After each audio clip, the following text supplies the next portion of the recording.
story. What was it like growing up in Brazil? Oh my God. So I actually grew up in a farm. So that's something that nobody knows. So my parents got divorced, and then my mom moved with us to like a very small town, like a small village. And we used to spend all our time on the farm, like literally like milking cows and picking fruits. And that was my childhood until I was 13. When I was 13, my sister's friend came to me and she's like, I think you should be a model. I was like, oh, let me try. And then I went to her agency, and then the agent was like, when you ready to start working? So then I had to move to a big city. So imagine like a farm girl moving to a big city, and I'm moving with my dad. And my dad, like, he never really raised us. So he was like, okay, you can take a bus, you go figure it out your life. And I was like, okay, how do I do that? Like, I had to figure out everything myself. And then I started working at 13, but in the same time going to school, but working at the same time. And you had a single mother from 13. Yeah. And how was that? I mean, she worked a lot, and I think that's what made me. Like, I worked so much because I used to look at my mother and be like, she's working the whole day. She leaves us food in the fridge. We had to warm it up ourselves and like things like that. So then it's just so inspiring to see that she did it. You know, like my dad he was there and not there. You know, he was still my dad. I used to see him once a month or something like that. But it was all my mom. Did you have She a good raised us. relationship with your father, or?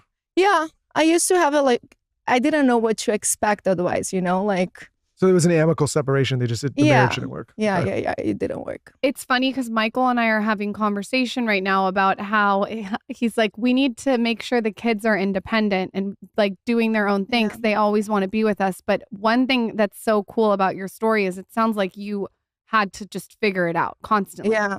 But don't you think as a parent, like I go back and forth with this where I obviously love my children and I want them to feel secure all the time with us, and I get sad if they're sad. But at the same time, I'm like, you need to go and develop push them. Yeah, because I think probably all three of us had that independence, and I worry that coddling them too much is going to make them soft later. 100%. Like I push my girls to do everything themselves. Like I'm like, go shower, go do this, go do that. And like my friends' kids are the same age, and they're like, wait, your daughter knows how to put a seatbelt? I'm like, yeah, of course. I throw her on the back and be like, put your seatbelt.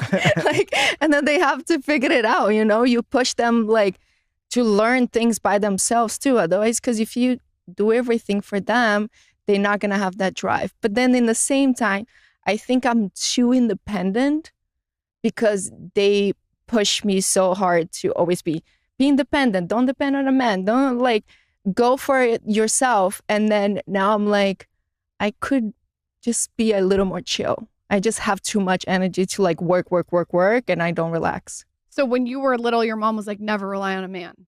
Yeah, exactly. I had the same experience. Never rely on man. And even my dad used to say like, you have to study so hard because you don't want to depend on a man. You don't want to. And then like the mentality always stuck to me. And then I was like, okay.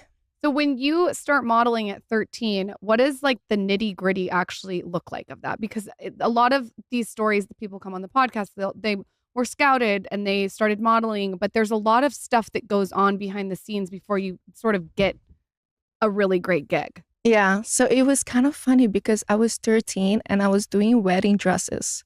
And like gowns. Yeah, it was so weird. I look back now and I was doing like swimwear, wedding dresses. I'm like, and then I look at my little face. I'm like, how would someone scout me for that? Like, how would someone like choose me? But I don't think those for people me, are it was employed something anymore. probably not. Those people have been put in jail. Yeah. But for me, it was something so natural. As soon as I put in my mind, okay, this is my job, I would be like, I show up early to work. I was like on time. I was like waiting for my paycheck. It was a job. It's a business for me. So I never picked, I don't want to do wedding dresses because that's not what my age is appropriate. I was like, okay, whatever. I'll take that job. What was the big first thing that you got that you can remember? My big first thing was actually Milan because so when I was 15, I started traveling the world, right? So I did South Korea, Milan, London, Paris, like everywhere, and by myself, just as Wow. a little detail. And then I was in Milan, and I was really struggling there because people are very mean, and like I was too young and nobody was there like helping me or anything like that. So I was super upset the whole time. And then I got the Guess fashion show. And back then, Guess was like huge. It was the biggest thing.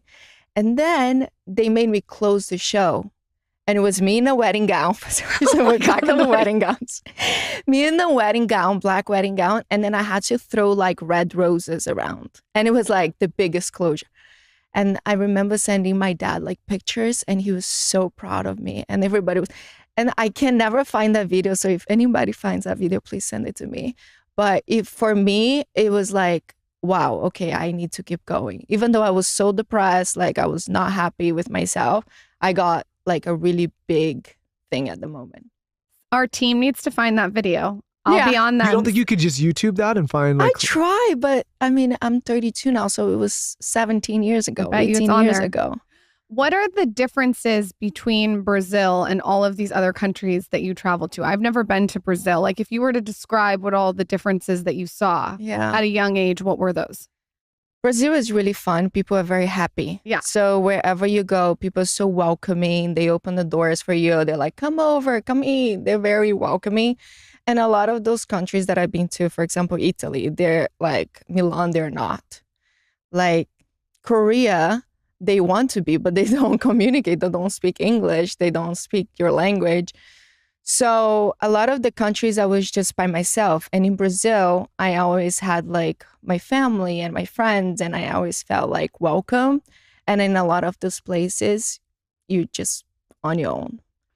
I love Brazilians. You guys have like such a good vibe attitude. And you know, all the music in my house is bossa nova. I love that. That's all I listen to. That's true. I think, yeah, you walked down the aisle to Bossa Nova. I walked. I love. Really? No, you don't. I like love. I want to go to Brazil so bad. You have to tell me where to go. I love that. You have to go to Rio. So if you like Bossa Nova, it starts from Rio, and then you go more in the north, like Bahia, and like Brazil is so beautiful.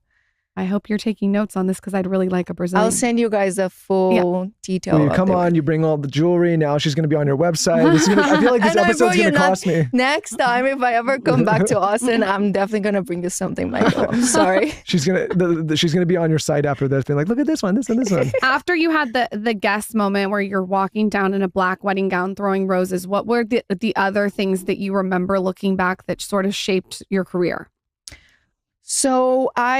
And then when I moved to Paris, I started doing a lot of beauty. How old were you when campaigns. this happened? So my life is so great. So Italy, I was 15. And then I actually went to South Africa. So I went to South Africa at 17 years old. And then I stayed there for 4 years. What if your daughters come to you at 15 and say, hey... I'm just going to tell them, let's go. I'll go with you. Oh, yeah. I'm not letting them go by themselves. I'm going with them. There's no way. But what my parents say is like, I was always so serious, and I still am. I never done drugs. Like I'm super like straight up to like business and work and this and that. And that they never even thought to say no to me. They were like, okay. Were there moments that you were scared in all these places or no? I'm more scared now. When you're like a teenager and not scared of anything, you just go with it. Like, I went through situations and I'm like, if it was now, I'll be so scared. And then back then I was like, okay, whatever. It went through, nothing happened. Like, it's okay. So what were more things that happened to you along the way that are like moments in your career that were big? So when I moved to Paris, I was going to say, so I was 20. I started doing a lot of beauty campaigns. And then I did a hair campaign for Pantene. And that was so big for me. It was the biggest paycheck I ever got. And it was like, it was a commercial. So like every time it plays, like they were paying me. I was like, wow, this is amazing. And then the same commercial was shot with Giselle. So my piece was small compared to hers, obviously. But when I heard I was in the same commercial as Giselle, I was